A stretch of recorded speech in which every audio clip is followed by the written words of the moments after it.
We all know that revenge isn't worth seeking, since it doesn't bring back the people you lost, at least from the perspective of modern stories, because in real life, revenge is the most tasty dish to unleash on the poor souls who have wronged you. And one of the best to do it in history was Olga of Kiev, going on a bloody rampage against the Drevlians for torturing her husband to death when he arrived in their territory. Being tied to tree trunks and torn in two, Olga couldn't let such an insult upon her husband slide. So after his death, she ruled as regent on behalf of her 3-year-old son, being the first woman to rule Kievan Rus. And she wasted no time getting down to business, especially after the Drevlians sent messengers to her to deliver a marriage proposal from Prince Mal, the man who just killed her husband. Somehow maintaining frame, Olga told the messengers a short but ominous passage. "Your proposal is pleasing to me. Indeed, my husband cannot rise again from the dead. But I desire to honor you tomorrow in the presence of my people. Return now to your boat and remain there with an aspect of arrogance. I shall send for you on the morrow, and you shall say, 'We will not ride on horses, nor go on foot. Carry us in our boat, and you shall be carried in your boat.'"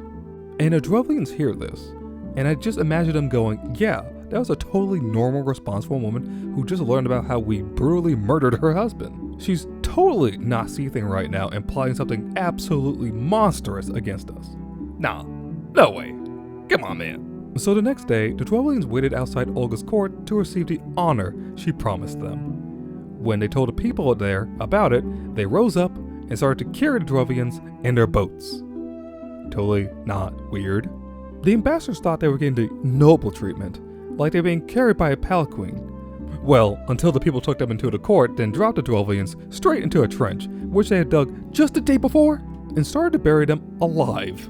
All the while, Olga watched on with glee. It is said that she bent over to watch them be buried, and even inquired where they found the honor to their taste. I can imagine her right now, her staring down at them being buried alive with this devilish smile, like she was some kind of horror villain. She was relishing the moment and the suffering of these men for what they did to her husband. But this was merely the start of her villain arc, because she wanted to repay Prince Mal personally for what happened. After this, Olga sent word to the Drevlians that they should send more victims, distinguished men, to her in Kiev, so that she could go to the prince with due honor. And the Drevlians, not knowing what happened to the first party of diplomats, sent another to her, this time being filled with the best men who governed the lands of Durviva. When they arrived, Olga invited the men to meet her after they had a bath. Not an insult, of course, just an offer, which the men took up. So they went to the bathhouse to have a little splash, but soon after they entered, the doors were locked. Then the building was set on fire by Olga's orders, and the men perished in the building as Olga, again, took joy in the downfall of more Drevlians. This girl was deep in her bad girl era, and she wasn't stopping anytime soon. Soon after this, Olga sent a message to Drevlians, telling them to prepare a great quantity of mead in the city in which they killed her husband, so that she could weep over him while they hold a funeral feast in his name. The Drevlians, completely unaware what she's been up to, thought nothing of this request, and did as she asked.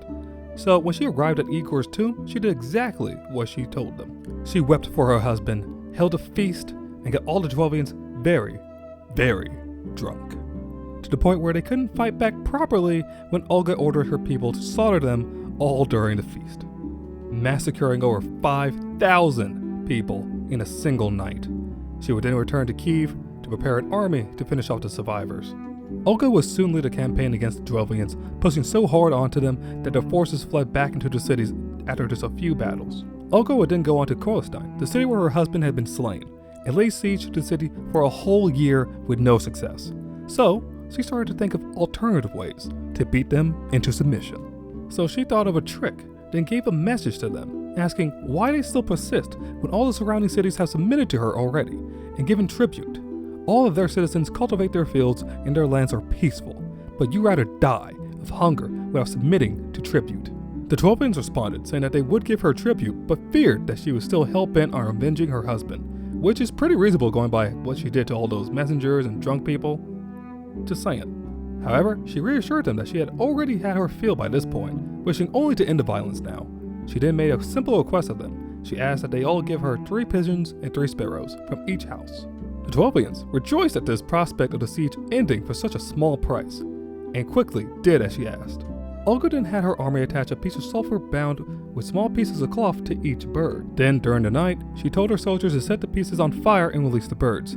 They returned to their nests within the city, which, unsurprisingly, set the city ablaze.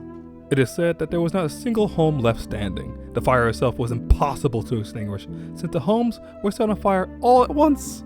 As the people fled the burning city, Olga ordered her soldiers to catch them, killing some of them while the others turned into slaves for her followers, and the remnant of the city's population had to pay tribute. After this, her revenge was complete. She had punished the people who had murdered her husband, returning their violence on him with her own, and in the course of her journey, conquered the Drovians.